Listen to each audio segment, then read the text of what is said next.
Bonjour mes amis, je m'appelle Tito, je fais des vidéos sur les finances personnelles sur mon autre chaîne, mais sur cette chaîne, je parle d'autres choses comme aujourd'hui où je vais revoir le film La Maison des Secrets, aka House of Secrets. In order to stop a corrupt former general from contesting in a presidential election in Nigeria, a group of people seek to help a troubled woman in possession of harmful information about the general regain her memory in order to recall where the documents were kept over 2 decades ago after a traumatic series of events. House of Secrets is directed by Niyi Akinmolayan and produced by Victoria Akunjobi. Now, first of all, this will be a spoiler-filled review because this movie, House of Secrets, is available on streaming. It's on Prime Video, so you can watch it right now, and then you can come back here and watch this spoiler-filled review. You guys, please grab a drink, grab a chair, grab something to eat. We're going to be here for a while because there's a lot to say about this movie, House of Secrets. You guys are very vocal online about this movie, and like I said, there's a lot to be addressed. Let's begin by looking first of all at les représentations dans le film House of Secrets. Now, Najite Dede plays Sarah, the present day version of Sarah in this film, and Najite Dede is a fantastic actress. She gave a wonderful performance. I guess many people are being introduced to Najite Dede for the first time, through this film, but I've known of her for years. I mean, she's a fantastic stage performer. I've seen her in theater productions and, open mic things like open mic theater back in the day. And, I've seen her work, in the past more on stage than in film. And she also teaches acting, and she's one of the few actors that is qualified enough to actually teach acting, particularly stage acting, right? And as a result, I felt like a lot of her performance was like stage kind of, or performance for stage, a bit over the top, and a bit performance for stage is different for performance for film. But this is another conversation entirely. But the point I think I'm trying to make is there are very few actors or actresses, I should say, that would have been able to pull off this role of Sarah, because the character Sarah, she went through a whole lot in this film. She experienced a wide range of emotions, from when we meet her at the beginning where she's blissful and, just in a happy state, to when she's conflicted and realizing what's going on, to, feeling betrayed, recalling the things that happened back in 99 when her husband was slain, the father of her unborn child was slain. Sarah experienced a wide range of emotions, and Najite Dede is one of a few actresses that has the chops to pull off those range of emotions. She did it very well. However, the line delivery generally in this film was questionable, particularly with Najite Dede and with Funlola Awofiyebi Raimi. I will come to her case a little later. But aside from the funny line delivery here and there, Najite Dede did a fantastic job. Now, the younger version of Sarah, played by Efe irele, also gave a very good, very convincing performance. The chemistry between her character and Shawn Faqua, as both of them portrayed these characters, Sarah and Panam, in their younger years, it was believable. The chemistry was there, it was believable, and Efe irele gave a very convincing performance. And her role too was actually somewhat demanding, from meeting the guy, getting pregnant, experiencing, him being slain in the train and all that. Efe irele actually did a good job. Dare I say, this is one of the better Efe irele performances that I've seen personally. Next, I want to talk about Shawn Faqua. Shawn Faqua, I keep on saying it whenever I have a chance to talk about a film that he's been in, one of the best actors in his class. A fantastic actor. His performance in this film, very convincing, as this young soldier who is trying to avert a coup plot, I do believe, and he's very headstrong, he's very patriotic. Shawn Faqua knew the assignment and he delivered on it. The Hausa accent, I found it to be believable. Some people didn't, but I found it to be believable. And the fight scenes, I think he's the only male lead in this film who had those fight scenes, and they were very convincing. So his performance, like I said, top notch, but I mean, that's typical Shawn Faqua for you. The man just gets into character and knocks it out of the park. Let's talk about Funlola Awofiyebi Raimi. I haven't seen that many things that Funlola Awofiyebi Raimi has been in. She's been around for years. I've seen well, back then. I mean, she used to be on radio, I think on Star FM, and then she got on Tinsel. I never watched Tinsel, but I'd see her here and there in smaller roles in like series or movies, right? I didn't know that she talks she delivers her lines in that funny way. I was watching the film. I recorded a bit on Insta stories, and I put, why are the actors in this movie talking funny? And incidentally, her picture or her face was showing in the clip that I put on my stories. And lots of people reminded me that this is just how Funlola Awofiyebi Raimi talks in a lot of her films. She talks in this, she delivers her lines, rather I should say, in this weird way. I don't know why. It felt, some people said that it felt like she was acting. She wasn't being the character. It felt like you're watching somebody trying to act. It was very off. It felt off, and it felt somewhat jarring, and I was surprised to learn that this has been how she's been doing it for years, apparently. Hey, it looks like it's been working for her for years, and she's a fantastic actress, don't get me wrong. She's been around for a while. She's somebody to be reckoned with in the industry, right? But the line delivery, I really don't get it. I don't see the point of it. Anyway, but her character, right? I derailed. I just went off on a tangent there. Her character, Dr. Lawal, integral to the story. She's, once again, assuming that you guys have seen the film. If you haven't seen the film, go and see the film. Obviously, she's working for, at the end of the day, the villain of the film, General Sani. Between Dr. Lawal and General Sani, they didn't feel like bad guys enough. I didn't hate them enough. They could have done more in this film to make those two characters in particular more detestable. Who else was in this film? Keppy, Ekpeyong, Bassey, who plays General Sani.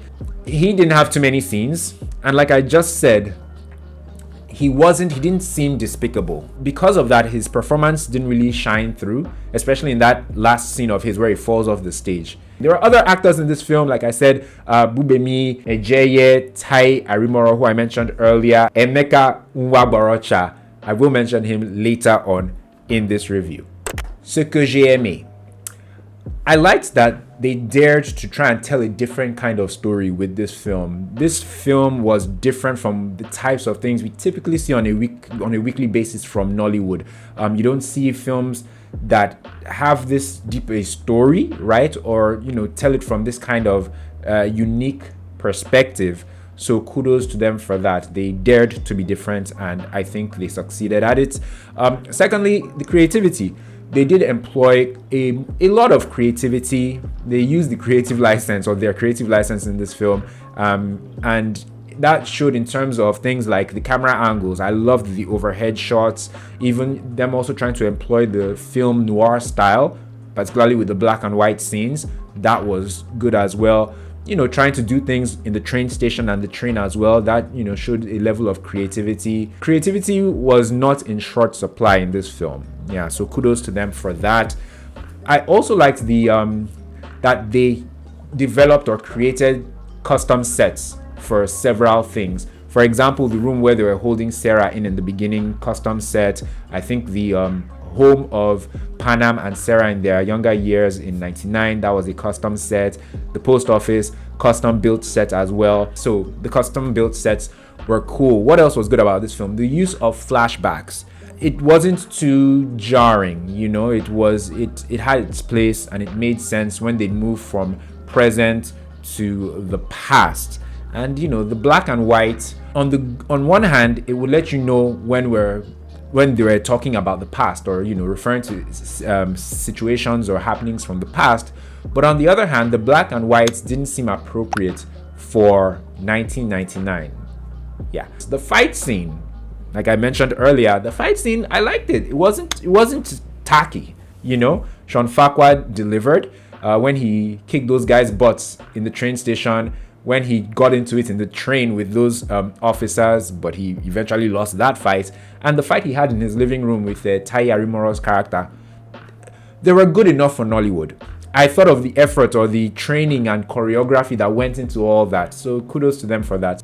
Ce que je n'ai pas aimé. The first thing that I did not like about this film was the The line delivery. My goodness, that stuff stressed me all the way out. Early on in the film too. That's when I paused the film, like 30 minutes in or something, and I typed on my Insta stories, why is everybody in this film talking weird? The line delivery was just so distracting and so unnatural. And people were even replying the Insta story that I put up that thank God somebody said it, that they noticed it too. Secondly, the Panam, right? The character played by Shawn Faqua, he was kicking everybody's butts. That scene where, those guys try and grab his wife and they're trying to get information from her, and then he just shows up and just pops all of them. That was a bit annoying. But the fact that he was so good at martial arts and he just good at his job, ideally, they should have told us why he was so skilled. Maybe they would have mentioned that he had some special training, or he was a member of an elite unit or something. Maybe when somebody was reading his CV, or when he was introducing himself to Sarah when they met, there should have been something to indicate why this guy was so skilled at martial arts and, at self-defense and all that. But no, we just see him kicking everybody's butts just out of nowhere. So yeah, that was a bit off-putting, and that actually is a point that a friend of mine who is in the industry, he mentioned it after he saw it. The next thing that I didn't like in this film, which I think is like point number 3 now, is not the bodyguards, the thugs of General Sani, how they were depicted. General Sani, a former general who is now running for president. Look at the boys he was sending to go and do his dirty work. Guys in t-shirts and jeans. In real life, do you know the kinds of men that people like General Sani have access to? Men with unique sets of skills, to quote like that Liam Neeson film.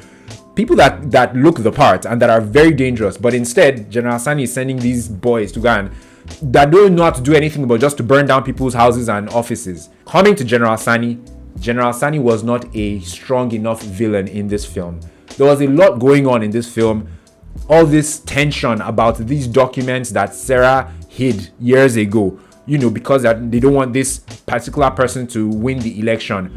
We see the person and he doesn't seem like he's all that. He doesn't seem like he's that dangerous. They didn't do enough to play up how dangerous and how evil General Sani was. He just seemed like some normal politician. Even when he ordered Dr. Lawal's, demise there in the living room, they just didn't do enough to make us hate the villain of this film. He was a very weak villain, in my opinion. I mean, look at the end when Sarah and Daniel show up, at the town hall meeting or whatever, and he falls off the stage. Seriously? Next, what else didn't I like about this film? The depiction of 1999. Let's go there. One of the biggest issues in this film. Black and white? Seriously? Even if we're going to let the black and white slide for the sake of flashbacks, the styling of 1999, it didn't look anything like 1999. So much so that initially when I was watching the film, I thought 1999 was the colored portion of the film, present day. I thought that was actually 1999, and the black and white portions was 20 or 25 years earlier, which was probably 1979 or 1974-ish, the late 70s.